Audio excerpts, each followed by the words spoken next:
9월 19일 화요일 새벽기도에 하나님 앞에 드립니다. 시람이 또 물두멍과 부삽과 대접들을 만들었더라. 이와 같이 시람이 솔로몬 왕을 위하여 여호와의 전에 모든 일을 마쳤으니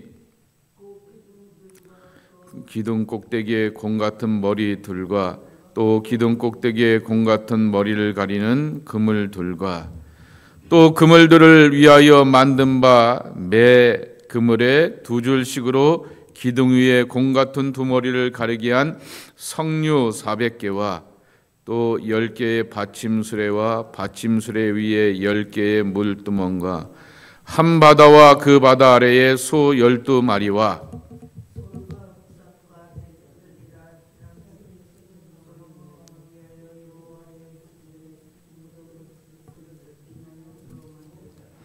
왕이 요단 평지에서 숫꽃과 사르단 사이에 찾은 흙에 그것들을 부어 내었더라. 솔로몬이 다 달아보지 아니하고 두었더니 그 넘무게를 능히 측량할 수 없었더라.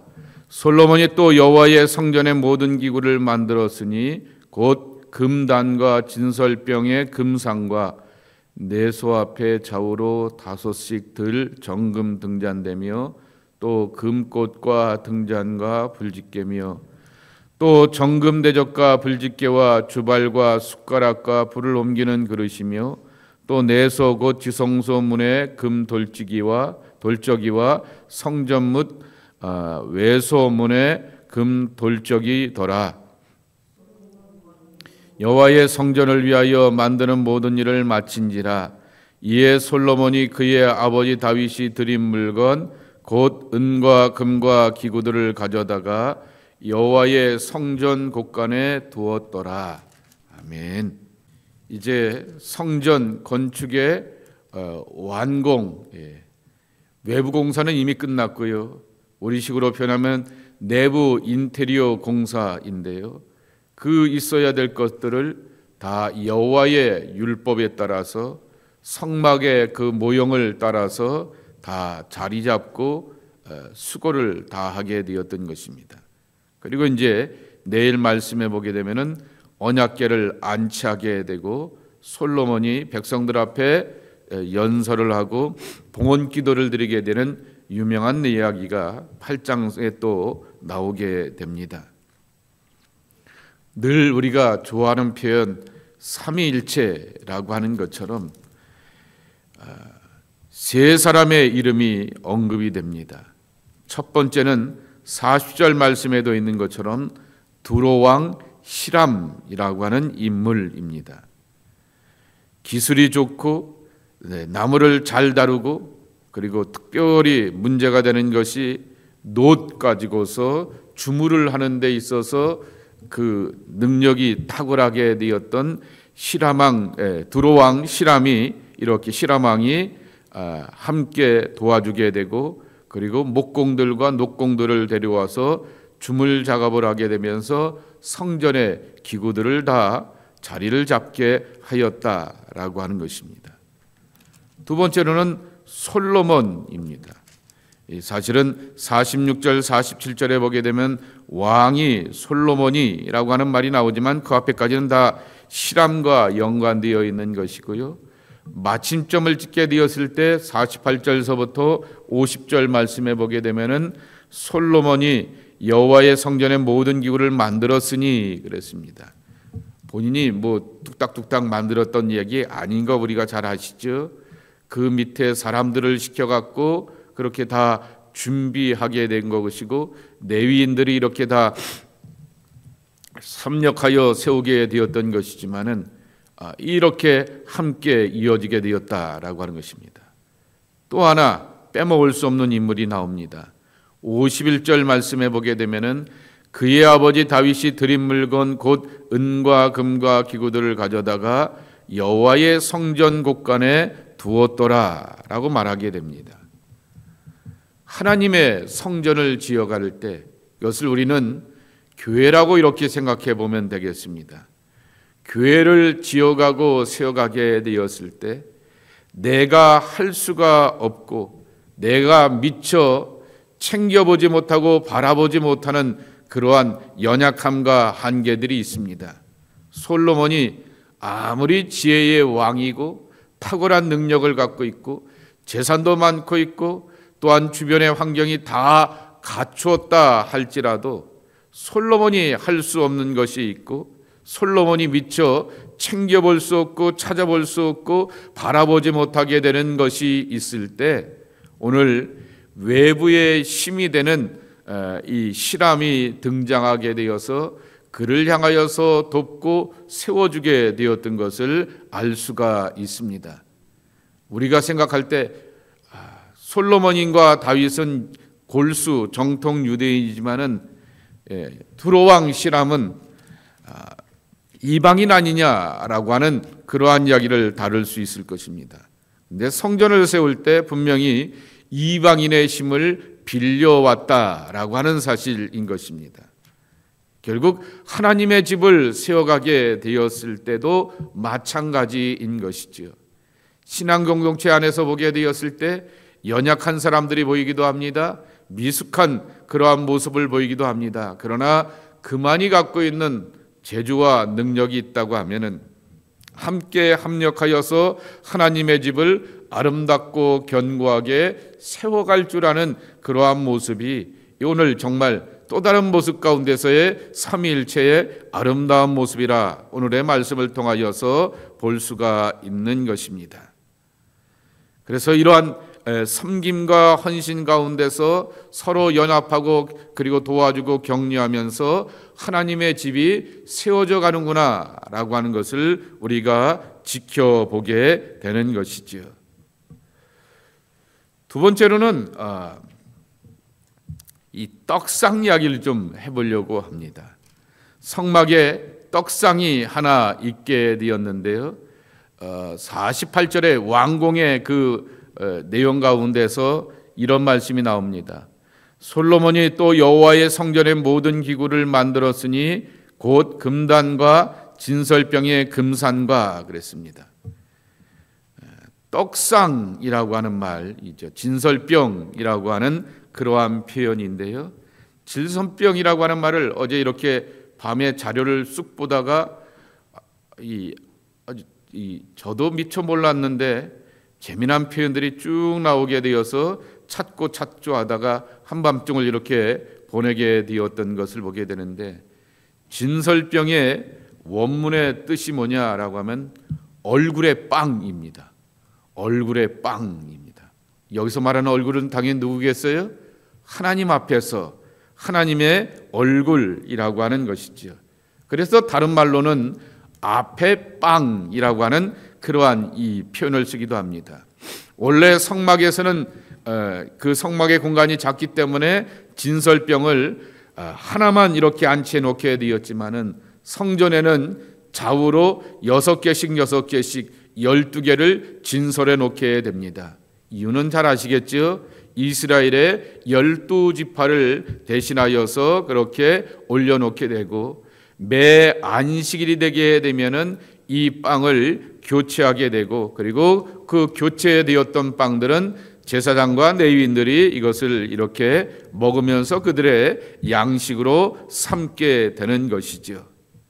근데 이 얼굴의 빵이라고 이름을 붙이게 되었던 진설병이 또 뭐라고 이름을 붙여 있냐고 하면 레위기 21장 6절 말씀에 보게 되면은 하나님의 식물이라고 이렇게 이름을 붙여놓기도 합니다. 하나님의 식물이니 함부로 아무나 먹을 수 있는 것이 아니라 정말 하나님으로부터 보통의 사람들은 자기들의 노동과 수고, 그 노동과 수고도 다 근본적으로 하나님의 돌봄과 은총 안에 있지만은 그러나 바로 직접적으로 하나님의 식물로서 먹고 마시는 사람들이 바로 제사장과 레위지파의 사람들이었기 때문에 이 진설병을 향하여서 하나님의 식물이라고 하는 이름도 붙여놓게 됩니다. 거룩한 떡이라고 하는 이름도 갖고 있습니다. 그리고 순결한 상 위의 빵이라고 하는 그러한 이름도 갖고 있는 것입니다. 이 빵은 언약의 상징이고 하나님께서 광야에서 이스라엘 백성들을 먹여주신 것처럼 하나님을 찾고 구하는 백성들 가운데 먹여주신다라고 하는 것이죠. 그래서 앞에빵이라고 이름을 붙이게 되었던 것처럼 하나님 앞에 나오게 되고 그 얼굴을 구하며 그 얼굴을 찾는 하나님의 백성들 가운데 빵을 주시겠다라고 하는 것입니다. 그런데 이 빵이 다윗 시대에 가게 되고 예수님 시대에 가게 되었을 때 재해석되게 되는 것을 우리는 잘 알고 있습니다. 다윗이 사울왕의 핍박과 미움 가운데서 쫓기는 도망자가 되어서 먹을 것이 없고 어쩔 수 없어서 정말 하나님의 집에 들어가게, 성막 안에 들어가게 되었을 때 제사장 아히멜렉을 찾아가게 되었고 아히멜렉에게 먹을 것을 달라고 하게 되니 레위인이 무엇 먹는 것을 저장해 놓고 이렇게 챙겨 먹겠습니까? 그때가 되면은 이렇게 안식일이 되면은 그런 먹을 것이 있게 되는데 그 놓여져 있는 것이 바로 제단에 진설병밖에 없다라고 말하게 되니 다윗과 다윗의 그 추종자들 부하들이 함께 제단의 진설병을 먹게 되었던 것을 알 수가 있습니다. 도망자가 되었고 정말 피하는 자가 되었고 오갈 데가 없는 자가 되었던 다윗이 이 빵을 먹고 힘을 얻게 되었던 것이죠. 근데 이스라엘 사람들은 어느 누구도 이 다윗의 행위를 향하여서 대제사장이었던 아히멜렉, 후에 제사장이 되었던 아히멜렉을 향하여서 비난하지를 않게 됩니다.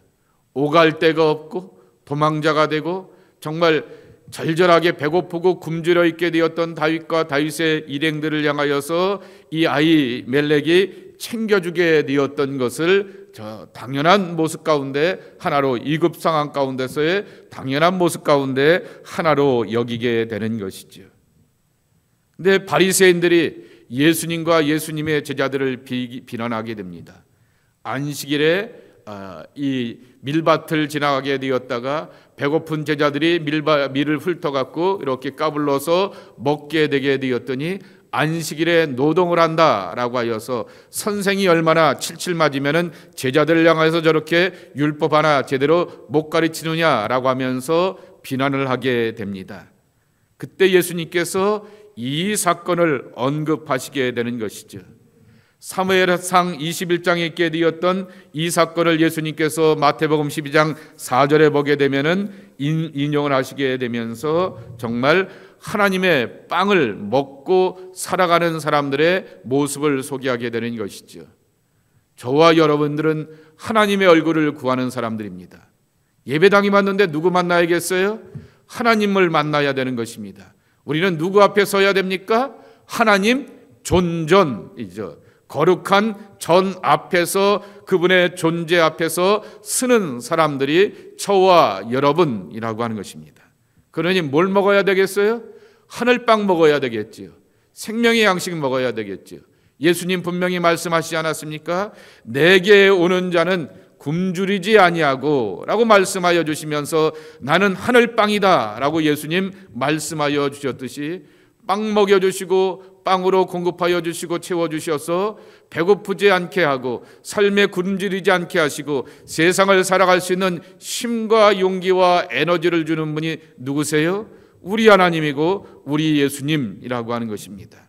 그렇게 진설병의 그 빵, 그것을 우리가 기쁘고 즐거운 마음으로 찾고 구하며 나오는 하나님의 백성들이 되어야 하겠다라고 하는 것입니다. 마지막 하나 더 단어를 본다고 하면은 51절 말씀에 보게 되면은 솔로몬 왕이 여호와의 성전을 위하여서 7장 51절입니다. 만드는 모든 일을 마친지라 그랬습니다. 마치다라고 하는 말인데요. 이 말의 히브리어 단어가 샬렘이라고 말한다고 합니다.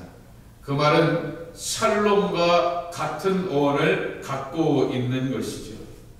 정말 우리는 마치기를 원합니다. 오늘 하루의 일정이 잘 끝나서 마치기를 원하게 되고 오늘 있어야 될 특별한 일들에 대하여서 잘 끝나고 마치기를 원하게 됩니다. 후유증 없이 깨끗하게 그리고 온전하게 어떤 일을 하든지 무슨 일을 하든지 오늘 수술 받는 분도 계시는데 그렇게 맞춰가야 합니다. 거기에 필요한 것은 뭐겠습니까? 샬롬의 하나님이라고 하는 것이죠. 오늘 솔로몬이 이 하나님의 성전을 세워가게 되었을 때 순탄하고 순조롭게 이 모든 것들을 다 마칠 수가 있게 되었던 것은 하나님의 샬롬이 함께 해주셨기 때문에 샬렘으로 끝나게 되었다라고 하는 것입니다. 샬롬의 하나님이 저와 여러분 가운데 평강으로 함께하기를 축복합니다. 그래서 무슨 일을 하든지 샬렘, 오늘 어렵고 힘들었지만 잘 마쳤어. 어렵고 이렇게 힘들었던 그러한 하루의 일정이었지만 잘 끝났어. 이것이 바로 우리들의 삶의 고백이 되고 감사의 고백이 되어야 않겠습니까? 하나님으로 인하여서 샬롬, 이것이 바로 하나님의 백성들의 모습이 되어야 될 텐데 샬롬의 하나님께서 샬렘의 은총 잘 마치고 끝나는 복과 은혜를 하나님의 백성들 속에 허락해 주셔야 하겠습니다. 이 복과 은혜 안에 머무는 여러분 모두가 되기를 예수님의 이름으로 간절히 축복합니다. 오늘 특별히 수술받는 박종환 집사님을 위해서 기도 많이 해주시기 바라고요. 11시에 수술이기 때문에 보통 2시간 전에 이렇게 병원에 입원을 해야 되고 수술 준비를 하게 됩니다. 9시까지 토론토 제너럴 하스피탈인데요. 다운타운에 있는 그 병원에서 과정들 잘 마칠 수 있도록 위해서 집중적으로 기도 많이 해주시길 바랍니다. 기도하겠습니다.